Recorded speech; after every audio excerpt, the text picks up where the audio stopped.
Bon Ingrid, pourquoi tu fuis à chaque fois? J'ai un nombre incroyable de plans où tu t'enfuis à ta faim. T'as froid, t'as faim? Bon, je vais te filmer en train de... Voilà, coucou. Si, non mais t'as très bien filmé, en plus t'as le sens du cadre bourré. Donc il faut que tu nous dises qui tu es. Le monde te découvre. Ouais. Je suis auteur de polar. De polar. Moi je suis venue parce que je suis à Courtrivium, je voulais voir les moulures. Ouais. Et je suis contente parce que les moulures elles sont belles. Et François il est mignon aussi. Pardon. Ouais, il est mignon. Il est juste derrière toi. Il est juste derrière toi. Ouais, il s'enfuit maintenant. Il a des cheveux, ce qui est bien parce que ouais. ils entretiennent bien. Il faut que tu nous dises le titre de ton dernier roman paru. Mon dernier roman, il s'appelle Grand Dixo. Il est paru aux éditions Métayer. C'est l'histoire d'un avocat qui est un avocat truand qui hérite d'une marque de cognac et décide de faire de sa marque de cognac une pompe à fric. Yes. Et il la vend à son carnet d'adresse de rappeur ouais. et de trafiquant de stupes. Ouais. Trafic de stupes à Paris. Ça a l'air vachement sympa. C'est super bien. Hôtel Matignon.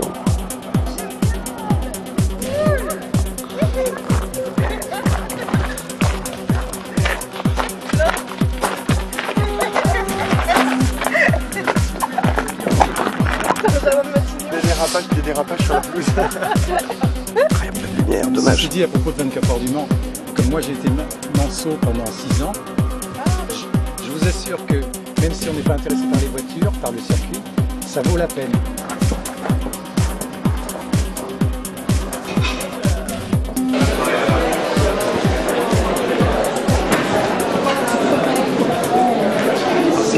Je suis juste curieux de savoir de quoi s'agit-il. Ouais. C'est des médailles que j'ai vues quand j'étais militaire en fait. D'accord. Vous ne l'êtes plus maintenant? Je suis gendarme. Gendarme, d'accord. C'était la Yougoslavie centrale. Alors, camarades, je n'ai plus que 7 minutes de bande, donc nous avons quelques instants pour que vous nous disiez comment ça se passe pour vous. Alors la rentrée littéraire c'est assez bien passé parce que j'ai 2 œuvres qui viennent de front, une chez le diable et une ailleurs? J'exagère toujours en général, hein, je jamais exagéré, mais il y en a une où je suis juste dans une anthologie. D'accord, ouais. L'anthologie s'appelle? Bla bla bla. Ah. Anthologie du slam. Yes. Édité par Spock Édition et Florent Massot. D'accord. Et alors? Comme d'habitude, la rentrée manque de sexe. Ouais, ah ouais. Mais il y a du sang. Tu as réussi à mettre plus ou moins la dose de sang qui manquait dans la rentrée littéraire et il y en a beaucoup. Pendant l'interview, monsieur arrive à regarder l'heure. J'ai un train, pas le rater. Ah d'accord, tu repars juste après. Ouais. Jet set international. Château.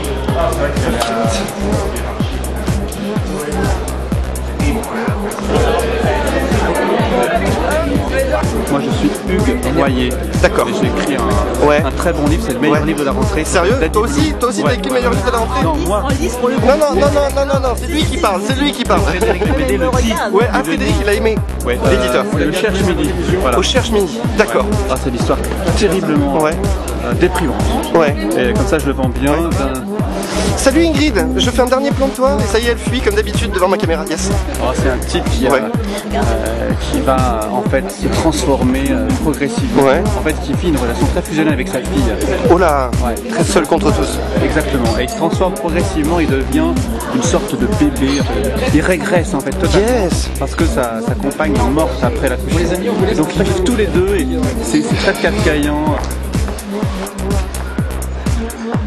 Quelle conclusion tirais-tu de cette soirée à Matignon? Qu'as-tu appris ici? Qu'avons-nous appris ici ce soir pour la littérature, pour le diable notamment? Pour le diable de toute façon il est bien partout, il est vachement adaptable. Je pense que ce soir il rigole un peu le diable parce que on est invités, vous êtes tous là, je vois que des gens qui lisent des livres, qui adorent la maison, des compliments de toutes parts. Et je me dis c'est quand même assez étrange que ce soit ce soir, aujourd'hui, maintenant, après le mois de juin dernier et que ça n'ait pas eu lieu il y a 5 ans, il y a 3 ans, il y a 4 ans, etc. En tout cas c'est légitime d'être ici, ça c'est très important. Et peu importe importe d'où vient leur connaissance, on la prend. Et ça changera absolument rien ce qu'on a à dire au monde. Moi je rigole quand même les contradictions de l'humanité en début du 21e siècle, par ces convulsions. J'ai raté ce qu'a dit François. Est-ce que tu peux nous reposer le truc? François, il a dit que il a lu les mémoires d'Outreton et que c'était interdit À 15 ans.